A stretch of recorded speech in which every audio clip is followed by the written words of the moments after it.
વિકાસ કમલમ કાર્યાલયનું ઉદ્ઘાટન, પાટીલે હારનું દુઃખ વ્યક્ત કરી કાર્યકરોને ચેતવ્યા.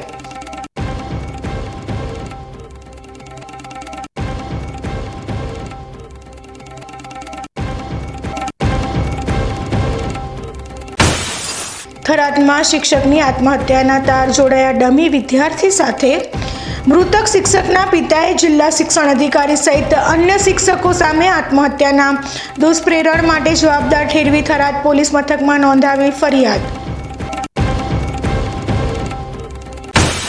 ડીસામાં ફરી એકવાર વકર્યો ટાઉન પ્લાનિંગનો વિવાદ.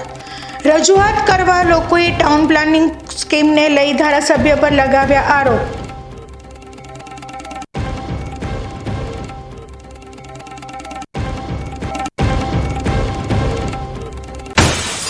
હોળી ધૂળેટીના પર્વની સરહદી વિસ્તારમાં કરાઈ ઉજવણી.